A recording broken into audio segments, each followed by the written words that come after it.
he really has to say that. He really has to explain to the people na ganun po, for the sake of the saved. Okay, for the sake of the people na naroon sa church, ma-attend sa kanya, for their sake, nililinaw po niya. Okay, nililinaw po niya. Remember, ang sabi niya, yun pong mga hindi siya interested, hindi niya binibigyan katotohanan yung truth, yung reality. And then afterwards, kinlarify niya, reality only belongs to those who were chosen. Sa kanila lang inilagay. So that others may remain in darkness. So yun po. So God intended to remain, or for God intended to remain in darkness. Hindi po natin ma-determine kung ano po ang rason ni Jesus Christ o ng God. Kung bakit niya na inilalagay ang iba sa darkness o pinare-retain ang iba sa darkness at ang iba naman ay inaalis niya. Hindi po natin alam ang reason, hindi po natin alam ang objective for that point. Okay? Or maaari, hindi pa siguro talaga nila time para ma-save. Kasi salvation ay kanya-kanyang time. Kanya-kanyang methodology din. Okay? Na pwedeng ibigay sa kanila. Alam ni Lord, higit sa lahat, kung ano yung the most effective method para ma-catch yung faith, yung attention ng tao. Okay, so yun po. Sir, Pastor, salamat po ng marami, ha? Thank you po so much. Pag dyan lang po. Stand po. Okay.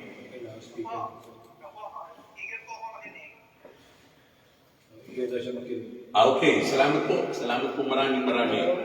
Okay. So anyway, natapos po, ang veracity po ng Panginoon, nakita po natin. Again, what is veracity of God?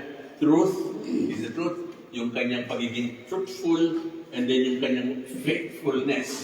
Okay, so under po ng veracity of the Lord, nakita po natin. And then nakita po natin different areas within which pwede natin gamitin ang veracity. Una is in the metaphysical sense. God is God. God is who He should be. According to our finite mind, according to our mortal mind, ang inisip natin na Diyos, dapat maging Diyos. Talagang si Jesus Christ, nasa sa Kanya. Yung expectation natin about God, who God should be, what God should be, si Jesus Christ meets all of this, yung mga nasa minds natin. Okay? So, ang tawag dito ay metaphysical God. And then another one is the logical sense of the truth. Ang logical sense po ng truth, He knows things as they really are. So, alam niya po ang talagang katotohanan. Okay? Alam niya po yung behind everything, even in our thoughts, even in our minds. Okay? Ang nakakatakot na, ito. Teka mo na po, excuse me. Ito ang nakakatakot. Minsan tinatago natin ang ating mga objectives or ating motives. And then ang ginagawa natin, nagsasalita tayo, yung katanggap-tanggap sa marami. Compromise, gano'n? Hindi compromise, tinatago mo yung talagang objective mo. Yung talagang motive mo. Okay? Hidden motive. Hidden motive. Kaya nga tinatago. Pero ito po ang dapat natin makita. God knows that. Okay? Alam ni Lord lahat yun. Kung meron kang gustong gawin na alam mong hindi ayos, alam ng Panginoon. Huwag mong sabihin nag-iisa ka lang sa kwarto, tapos may gagawin kang hindi ayos. Alam at kitang-kita ng Panginoon agad. Okay? Pati yung katapusan mo. Alam na ng Panginoon yun. Okay? Because God alone knows lahat ng magiging real. God alone knows kung ano yung talagang mangyayari na opera ad extra. Kasi yun ang nakaplano. Yun ang nakapredestine. Okay? So in that sense, knowing everything, He also knows the truth. Okay? Iba yung everything kasi, at iba rin yung reality. Okay? Yung everything, it would include yung mga possible na pwede mangyari. It would include yung maski hindi mangyayari. Kasama yun sa knowledge of God. Pero yung realidad, yung talagang magaganap, yung talagang naganap, okay, si Lord ang nakakaalam. Ba't niya alam? Kasi Diyos siya. One. Two, kaya niya alam. Siya ang magpapapangyari, siya ang magpapaganap. Kung ano ang kailangan para mangyari, kung ano yung gusto niya mangyari. Ako kung ano ang mangyayari at kung paano mangyayari, paano magaganap, only God knows it. And then, i-reveal niya, a-apply niya ng power. Ayun, magaganap.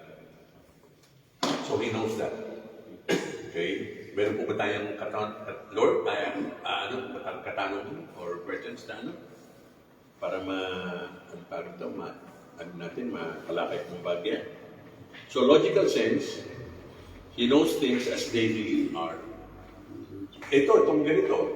Ang alam natin, ito lang tayo. Nag-uusap, hanggang dito lang ang alam natin. Ang consciousness natin hanggang dito lang. Right? Pero alam ni Lord kung saan pumunta. Alam ni Lord kung ano yung talagang nagbibigay abala sa iyo dito. Alam ni Lord kung ano yung nararamdaman ng bawat sa atin. Alam ni Lord, okay, kung hindi ka agree doon sa naririnig. At alam ni Lord kung ano yung pwedeng maganap o mangyari. Tapos na lahat sa Kanya.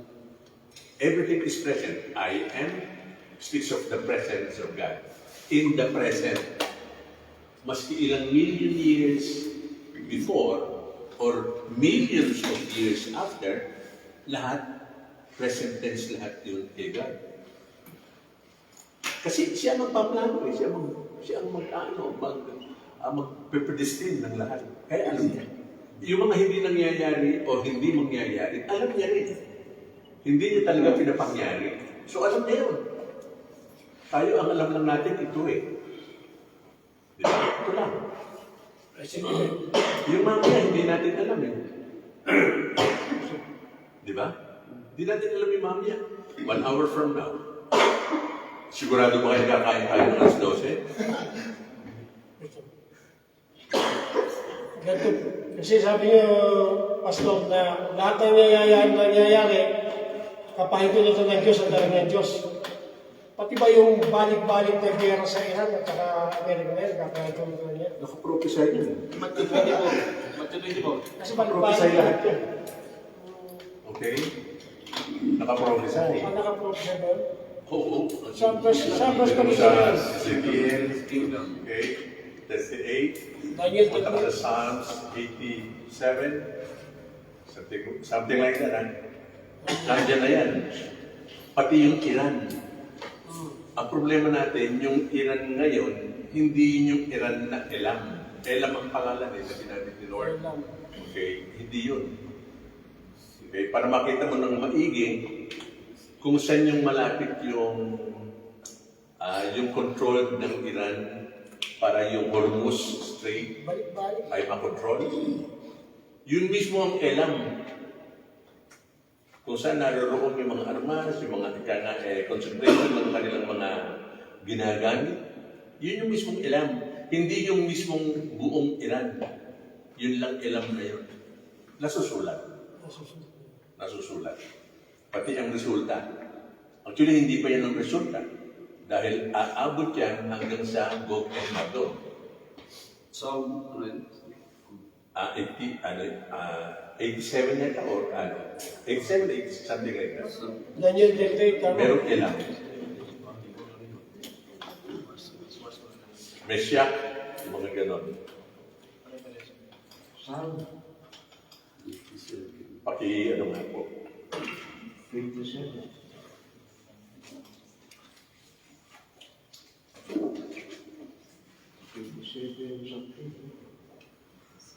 Ano namin?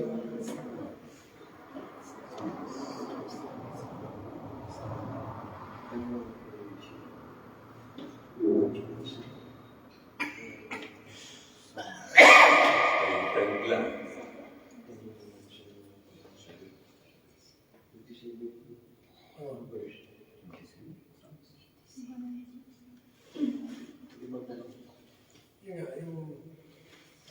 pahintulot ng bayan, nakaprogram sa Diyos, yung Marami kasi. Second 30 pala. Sorry. 52.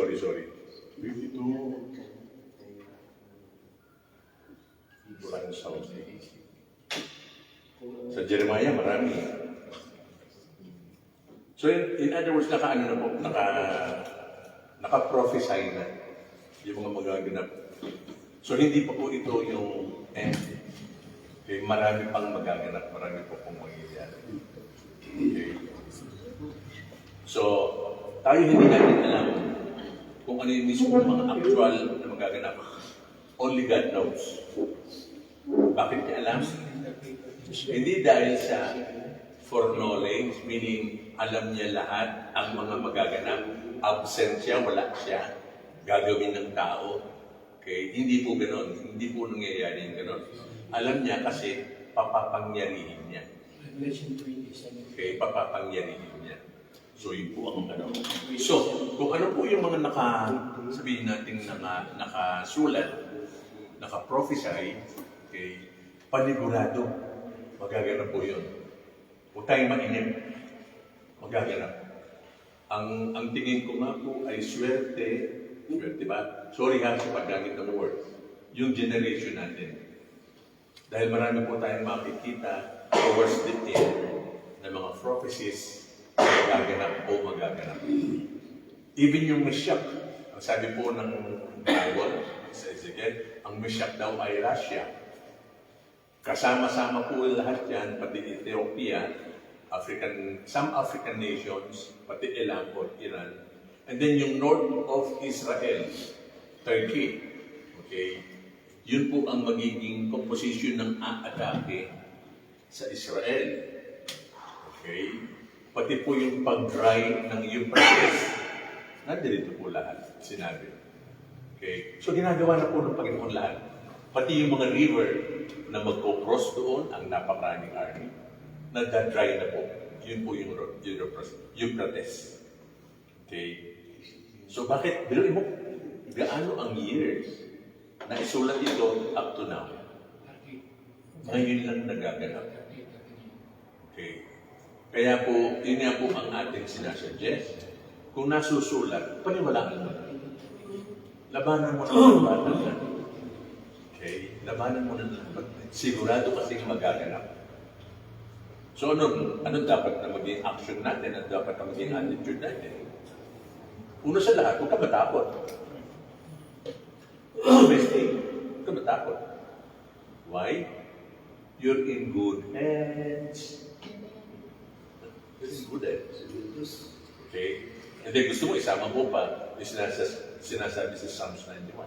Dapat, Pastor, lahat na nasusulat, Pastor, di ba? Sabi niyo sa Biblia, yung mga mangyayari. Ba't yung Teka muna. Particular, lalo na po pagdating sa Christians, sa salvation, tungkol kay God, tungkol sa atin, kung ano ang mga katotohanan na dapat nating makita. Yung pong plano ng salvation, malinaw po na nasusulat lahat. Okay, malinaw po. Kaya pala yung kay Duterte, hindi natin nakita sa Bible. Wala naman po si Duterte, okay? Wala nga yung prosecution. Meron persecution. Pero prosecution, wala. Okay? So anyway, yun po ang dapat natin makita. So sinasabi niya, do not fear. Okay? Hawak tayo ng Panginoon. And then, sama po natin Psalms 91. Yung iba kasi natatakot eh. Sino ba rito humahawak na ang end? Okay? Ang end natin, hindi tayo masasaktan, hindi tayo masasuffer.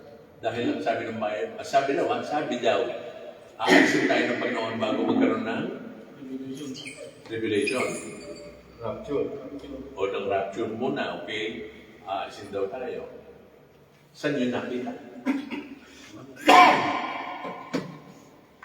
Ayaw natin na post-trib. Psychologically speaking kasi, ayaw natin masaktan. Saka may question dito. Di ba? Ayaw natin masaktan. So yun ang nag-play sa atin, yung fear. Okay? But if I tell you that since God is truth, at ito ang sinabi niya, thousands shall fall at your side, and 10,000 shall fall at your right side, but it shall not come near you. You will only see the reward of the wicked. So kung magkakaroon man po, halimbawa, ng sinasabing tribulation, it's not for us. It's only for the wicked. Unless wicked ka. Yun, matakot ka. Pero kung ikaw ay anak ng Panginoon, there's no reason to fear because God can take care of each and every one of us. Okay? Hindi ba natatakot eh? Paano yan? Hindi na kami makakabili. Maski magtinda ng magtinda sa bakareta, kung wala ka nung sinasabing 666, imagine mo, hindi ka makakabili. Ganon? Okay? Bakit nakalimutan nyo? Kristiyano rin to eh. Hindi rin siya pwede magtinda ng time na Hindi rin siya, pwede siya magbigay. Okay? Malay mo, merong ibigay ng Panginoong puro baka sa kanya, buhay. Okay? Itong araw na to, buhay yung baka. Kapiyasan mo muna, 3 kilo. Luto natin, makareta, or what? God can provide. And God would surely provide. Yun po ang dapat nating panghawakan. Because God is always true. God is always faithful. Okay? Kung meron tayong dapat katakutan, yun po yung unbelief. Unbelief natin kay God. Okay? May tanong pa po ba? Okay, sige. Salamat po. Counsel for the defense. Please present your side. Okay. Logical sense, nakita natin, in virtue of this, he knows things as they really are, and has so consolidated the mind of men that the latter can know not merely the appearance but also the reality of things. Ano po ang ibig sabihin? Ito yung nakikita. Ito yung physical na nakikita. Pero si Lord, more than that ang nakikita. How you feel. Ngayon, how you actually see things. How you really understand kung ano yung mga naririnig dito. God knows it. Everything. Okay? Wala pong nalilingid sa Kanya. Nako po ba natin? So kung mayroon siyang halimbawa nakita na mali ang pick-up mo, then He can move me. Okay? He can move me para sa unang mabitawan ko yung mga salita na appropriate para yung interpretation ay makorek, maayos. Okay? Siguro ang gusto ng Panginoon is uniform ang ating mga beliefs. Pare-pareho tayo ng ating mga beliefs. Baka yun ang gusto ng Panginoon. Since ang nakikita niya, merong 5 o 4 na hindi nakaayon sa general na paniniwala, he can use maski sino sa atin. Minsan, maski ikaw, halimbawa, magtatanong ka ng isang bagay. Akala namin, ang nakikita namin, ang pagkakarinig namin, hindi nakaayon sa ating topic. Pero malay natin, baka yun ang gagamitin ng Panginoon para yung isa ay makakita ng katotohanan. At maayos lahat-lahat ang ating paniniwala. There's nothing impossible with Him, with God. Okay? So yun po yung sinasabi natin na truth in the logical sense. Then ito pa po. Thus, the truth of God is the foundation of all knowledge. It should be borne in mind, moreover, that these three are different aspects of the truth, which is one in God. In view of the preceding, we may define the veracity or truth of God as this. Una, it is a perfection of God. A perfection of God. Whereby, yung in His being, by virtue of which He fully answers to one, the idea of the Godhead, perfectly reliable in His revelation, and sees things as they really are. So doon po pumapasok yung tatlo na diniscuss natin. Ano yun? What it really is. Okay? And then, yung kanyang being, who he really is. Kasi tayo, we can form any, sabihin natin, solid foundation or absolute foundation ng ituturo tungkol sa who he really is. Pero siya, okay, alam niya kung sino talaga siya. Sarili niya. Yung hindi natin maaabot, talagang siya, alam niya. And also at the same time, alam niya rin ang bawat isa sa atin. Kilalang niya. Yung katotohanan, mari ikaw, hindi mo pa kalala sa sarili mo, pero si God, alam na niya. Napansin niyo ba yung one time, ano tawag ito? Si Peter, first time niya mag-meet, na-meet niya si Jesus Christ. Ang event is, nagkasalubong sila. Anong pangalan ni Peter? Sa original? Simon. Okay. Ang sabi sa Bible, tiningnan ni Jesus Christ si Simon. Okay. Then, may nangyari isang bagay na minsan hindi natin napapansin. Ano yun? From here on, you will be called Peter. Means the rock. Ha? Meaning rock. Bigger rock. Okay. Bigger rock na ba? Or smaller rock? Just Small rock. Just rock. Okay. Small rock. So, tingnan mo yung pagtingin ni Jesus Christ. Okay. Alam niya yung future mo. Tayo ang alam lang natin ngayon. At ang problema natin, since sinful ang ating katawan, sinful ang ating mind, ang nakikita natin ano?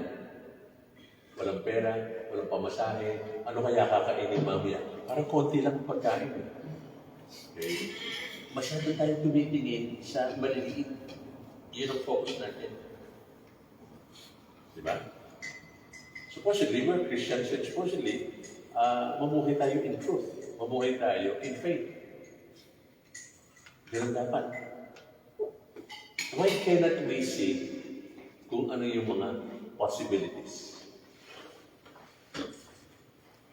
God can add. God can give more. God can provide everything. Walang problema sa kanya. So dapat, yun ang focus natin. Yung maliit na yun na tinitignan natin, pwedeng palakihin ng Panginoon. Ganoon ang ating maging pananaw. Kasi siya, alam niya talaga kung ano yung malaki. Yun ang nakikita niya, yun ang pagkakaalam niya.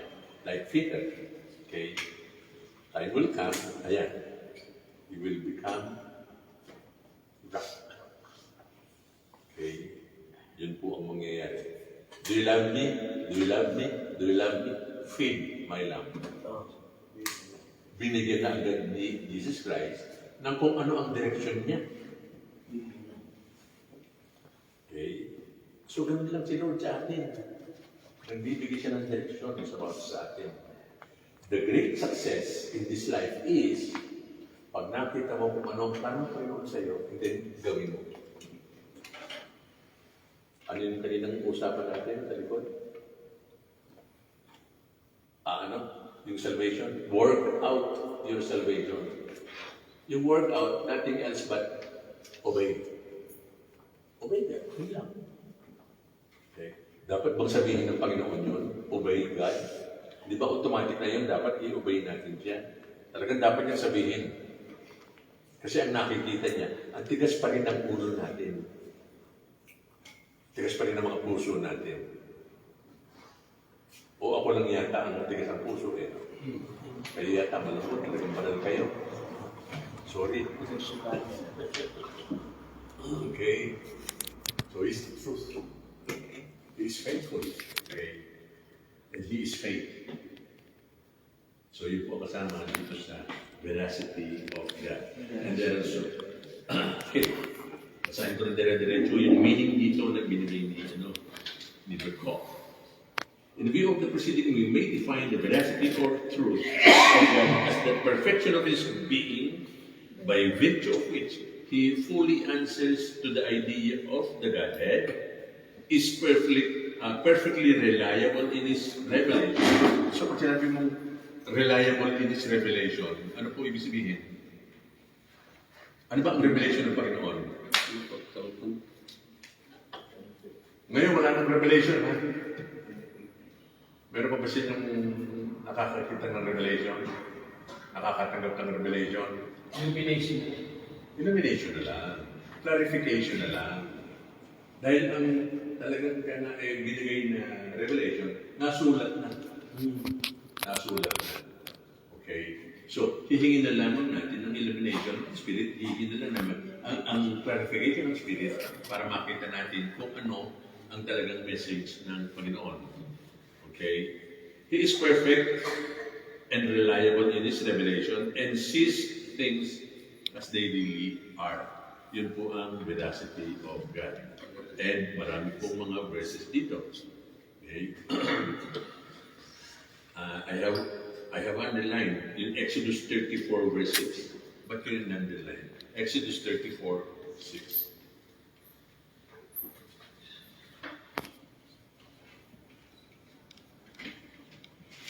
Exodus 34, 6. Ito na po muna ang mga pipilihan natin. 34, 6. And the Lord passed before him and proclaimed, The Lord God, merciful and gracious, long-suffering and abounding in goodness and truth. So ito po yung God. Sino po ang lumaki sa inyo, or at least na-experience ninyo ng mga bata at maliit, ang iingay nyo, ang kukulit ninyo. Di nagsalita ang nanay, nagsalita ang tatay. Okay, maingay, lalo na pagka-Holy Magagalit ng Diyos. Magagalit ang Diyos. O kaya naman, umabot ang alas 3, huwag kayong sisigaw, huwag kayong tatawa ng malakas. Patayan ng Diyos. Di ba? Na-experience nyo ba yung gano'n? So, kita mo yung mga tao na yun. Hindi kasi nila pakilala ng Panginoon. Ang alam natin ngayon, ang napalakihan natin, masyadong maigpit ang Diyos. Pero sinasabi dito, sa binasa sa Exodus 34:6, keeping mercy for thousands, the Lord God, merciful, gracious, long-suffering, abounding in goodness and truth, keeping mercy for thousands, forgiving iniquities and transgressions and sin, by no means clearing the guilty, visiting the iniquity of the fathers upon the children and the children's children to the third and fourth generation. Now, gusto kong pugutin ang inyong kaisipan. Balik tayo sa Old Testament. Ano ang sinasabi ng marami? Ano ang difference ng Old Testament at saka New Testament? Paano kumilos ang Panginoon sa Old Testament? Ano ang basihan kapag kumilos siya? Batas, law. Grace. Then ang New Testament, grace na. Yun ang sinasabi ng marami, di ba? Pero dito pa lang as early as Exodus. As early as that, grace na. Okay? Ang dami na yan. Okay? Merciful, gracious, o pati long-suffering. Ano ba yung long-suffering? Mahaba po sa siya. O, mahaba. Ano? Slow to anger. Slow to anger. Kasi natin long-suffering. Lahat ng pagkakasala natin, in mind, in thought, and even in our words, parating may effect na hindi maganda kay God. Binabatan niya yan. Maximum tolerance. Binabatan niya. Okay? Hindi natin masyadong napipigil, di ba? Hindi natin masyadong napipigil yung long-suffering. Pero lahat ng ginagawa natin, latay sa Kanya. Sa bagay pa, ang sabi nga ng iba, lahat ng sugat ni Kristo Jesus nung siya ay nasa cross represents our sin. Lahat ng klase ng sin. Okay? Talagang nasira ang kanyang Walis balas. mo, bilagyan. Okay? Long-suffering. Pero may narinig ba tayong angal niya? Okay, nakapako siya, di ba? Sinibat pa siya. Narinig ba natin, mayroong bang word na na-record? Okay. Pag nabuhay ako muli, yari ka sa akin. Walang ganun eh. Because long suffering siya. Inako niya lahat. Sumaksak sa kanya, nagulag, di ba? Nakakita. Ano? Nagulag yun, nakakita. Parang nagbuhusan siya yung sinaksak. Ate lang sige siya ng dugo ng patay. Bulag yun. Sino pa rin? Wala pa man na nun. Nakakita lang yun. Sa buhay natin gusto ko So, imagine nyo, lahat ng ginagawa natin pagkakasala, pagkukulang, lahat ng pagsalang-sala, lahat ng disobedience natin, ng godlessness natin, lawlessness natin, lahat yun may sakit. I mean, painful. Pero imbis na ibigay sa atin yung pain bilang kabayaran sa ating ginawa, hindi, tinako niya. It's mercy. Mine. Long suffering ang tawag doon. Hindi umangal. Ha? Hindi umangal. Ay kaangat-angat, biro-biro. 39 Gusto. 39 lasses. Sa buhay kasi natin ngayon, yung suffering, may epekto pa rin. Bakit? Pag nag-asawa ka, nandun din yung suffering. Di ba? Sa buhay natin sa pamilya eh. Oo. Okay, meron din naman yung ngayon. Pansinin mo. Mas parating na unang mamatay yung lalaki. Contribution. Mas marami eh. Ganon. Kasi konsumisyon ka ng misis mo eh. Okay? So, nung una pa na, Old Testament pa na, as early as Genesis. Itong Genesis, Exodus, as early as Genesis, Exodus. Itong Exodus na to, Genesis, Exodus, Leviticus, Numbers, Matthew. Tama ba? Okay, gising pa. Genesis, Exodus, Leviticus, Numbers, Deuteronomy. Actually, mayroong magandang istorya yan. Okay? Mayroong maganda. Genesis, the book of, sabi naman namin, beginning. Di ba? Beginning. Iilan lang doon ang part ng beginning. Yung creation lang. Okay? Iilan lang. Pero dito establish yung line. Good and bad. Then doon sa group na yun, may ginawa ang Panginoon, okay, na extend pa yun through the line of Seth. Okay? And then afterwards, ang Exodus, inalis ng Panginoon yung kanyang napiling bayan, okay, para madala siya saan? Sa Promised Land. Dito sa Genesis, dinevelop niya yung ano na yun, yung nation na yun. Okay? Then nung madidevelop niya, yun, inorganize niya. Okay? Pansinin mo ang numbers. It is the arrangement ng magiging procession kapag sila ay nagbabiyahe kung saan-saan. Okay?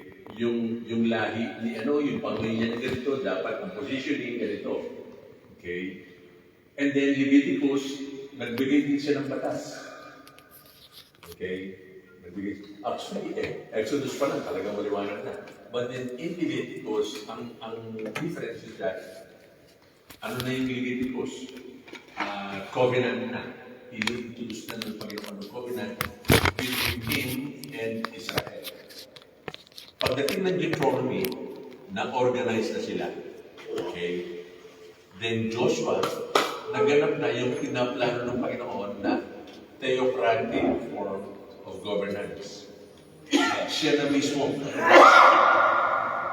sa Joshua. Okay? Siya na ang sinusunod ng mga tao. Nawala na si Moses, nawala na ibang mga leader. Although si Joshua ang leader at that particular time, kumikilos si Joshua according to the covenant.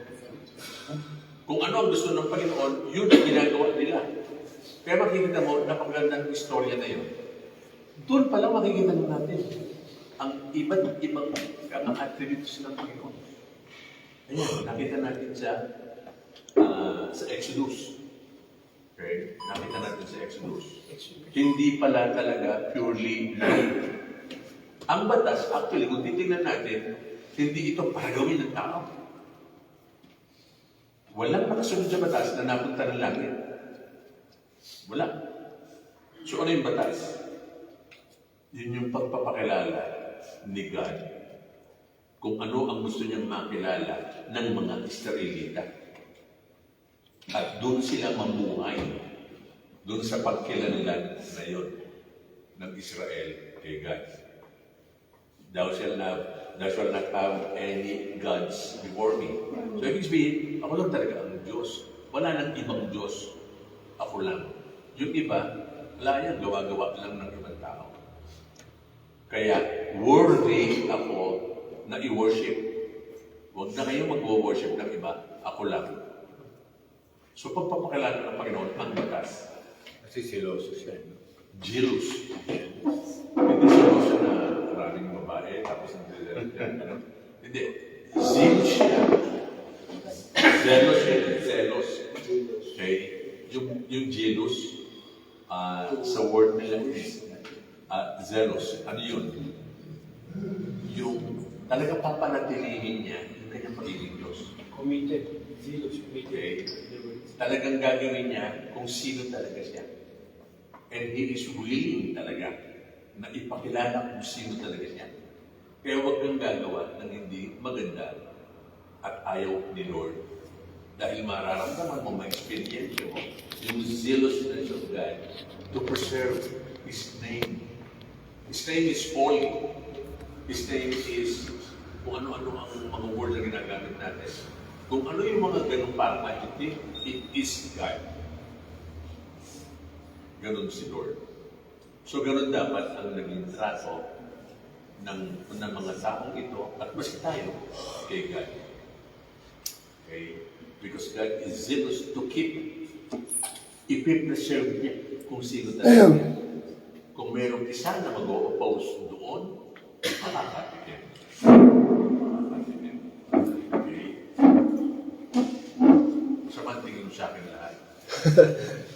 Gutom na. Gutom na. Gutom lang yan. Oh.